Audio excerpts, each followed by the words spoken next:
Hello दोस्तों, आज हम पढ़ेंगे हिस्ट्री, जिस सब्जेक्ट में ज़्यादातर स्टूडेंट को कन्फ्यूज़न रहता है। अगर आप इस वीडियो की सीरीज़ को फॉलो करते हैं तो आपको इतना नॉलेज मिल जाएगा, आपको यूपीएससी और एसएससी जैसे कोर्स के लिए एक्स्ट्रा पैसा खर्चा नहीं करना पड़ेगा। तो फिर शुरू करते हैं आज का सेक्शन। सबसे पहले हम जानेंगे हिस्ट्री वर्ड आया कहाँ से था। हिस्ट्री एक ग्रीक वर्ड है जो निकल के आया था हिस्टोरिया से, जिसका मतलब होता है the information and the knowledge gather by the investigation. इसका अगर हिंदी में बोला जाए तो जो भी इंफॉर्मेशन या तो नॉलेज इन्वेस्टिगेशन करके आता है को हिस्ट्री कहते हैं। हेरोडोटस एक यूनानी पर्सन था जिसने के फर्स्ट टाइम बुक लिखा था हिस्ट्री के ऊपर। इसी वजह से इनको फादर ऑफ हिस्ट्री भी बोला जाता है। हिस्ट्री और पास्ट में ज़्यादा डिफरेंस तो नहीं होता, लेकिन फिर भी हम पास्ट को हिस्ट्री नहीं कह सकते। को मैं पहले भी बता चुका हूँ, हिस्ट्री या तो तथ्य से प्रूफ किया गया हो उसे ही हिस्ट्री बोला जाता है। अगर किसी पास्ट को हिस्ट्री में कन्वर्ट करना हो, इसमें 3 तरीके से इन्वेस्टिगेशन किया जाता है। पहला तो हुआ आर्कियोलॉजिकल सोर्सेस, यहीं पर सेकेंड में आता है लिटरेरी सोर्सेस, थर्ड पोजीशन में आता है description of the foreigner travellers. इसका मतलब है पास्ट में जो फॉरेनर आए थे उन्होंने जाके कुछ डिस्क्रिप्शन दिया होगा या फिर बुक लिखा होगा, उसी को कहा जाता है description of the foreigners traveller. अब बात करें आर्कियोलॉजिकल सोर्सेस की तो इसमें आ जाता है फॉसिल्स, इंस्क्रिप्शंस, मॉन्यूमेंट्स, कॉइन्स और स्टेच्यू भी। फॉसिल्स किसको कहा जाता है?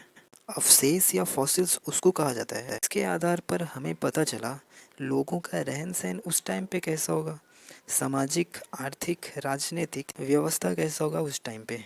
अगर बात की जाए इंस्क्रिप्शन की तो ये बेसिकली पत्थर, मेटल, लकड़ी के में जो लिखे हुए स्क्रिप्ट मिलते थे उसको ही इंस्क्रिप्शन बोला गया है। मॉन्यूमेंट उसको कहा जाता है जो पुरातन काल में या फिर पास्ट में किसी राज्य के द्वारा बनाया गया था, जैसे कि ताजमहल, लाल किला, दिल्ली का जामा मस्जिद, औरंगाबाद में बीबी का मकबरा। वैसे ही बहुत सारा मॉन्यूमेंट हमारे इंडिया में है।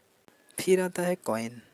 कॉइन अभी भी जिसे सिक्का बोला जाता है। पास्ट में या फिर हिस्ट्री में बहुत सारे राजा ऐसे भी आए जिन्होंने अपना सिक्का बनाया था। जैसे गुप्ता पीरियड में महान शक्तिशाली राजा थे जिनका नाम था समुद्रगुप्त। उन्होंने भी अपना एक सिक्का बनाया था या फिर कॉइन भी कह सकते हैं। इसी तरह दिल्ली सल्तनत में भी बहुत सारे राजा ऐसे भी थे जिन्होंने अपना कॉइन बनाया था। बात की जाए स्टेचू की, स्टेचू भी एक ऐसा ही जिसे राजा का बहुत सारा या फिर उस एम्पायर का बहुत सारा इन्फॉर्मेशन मिल जाता था। इतने में आर्कियोलॉजिकल सोर्सेस ख़त्म हुआ। फिर सेकेंड नंबर में आता है लिटरेरी सोर्सेस। इस लिटरेरी सोर्स में बुक से तथ्य इकट्ठा किया जाता है जो कि राजा महाराजाओं के द्वारा लिखा गया था। इस सोर्सेस में बहुत सारे बुक आ जाते हैं, जैसे कि रिलीजियंस बुक जिनमें रामायण, महाभारत, राजवेद, सामवेद, पुराण जैसे बहुत सारे बुक हैं। अगर बात की जाए नॉन रिलीजियन बुक की तो उसमें चाणक्य का अर्थशास्त्र आ जाता है, पतंजलि का महाभाष्यम जैसे पुस्तकों का अध्ययन को ही लिटरेरी सोर्सेस कहा गया है। 3 नंबर में आता है description of the foreigner travellers. जैसे कि आपको हेडिंग से पता चल रहा होगा, फॉरेनर ट्रैवल का यहाँ जिक्र किया गया है कि बहुत सारे एग्जांपल्स हैं, जैसे कि फाइयान 399 यूसी में आया था इंडिया को। तो एक चाइनीज़ था, उस समय के राजा थे चंद्रगुप्त सेकेंड। फिर कुछ समय बाद वान सांग और एक चाइनीज़ ट्रैवल जो भारत आया था। इसी तरह बहुत सारे ट्रैवल्स टाइम टाइम पे आते रहते थे। जो डिस्क्रिप्शन या फिर अपनी कुछ बुक लिखी उससे पता चला उस टाइम के राजा या फिर देश के बारे में। अगर कोई भी पास्ट इन तीनों सोर्सेस में से कोई एक सोर्सेस को भी क्वालिफाई करता है तो उसे हम हिस्ट्री कहते हैं।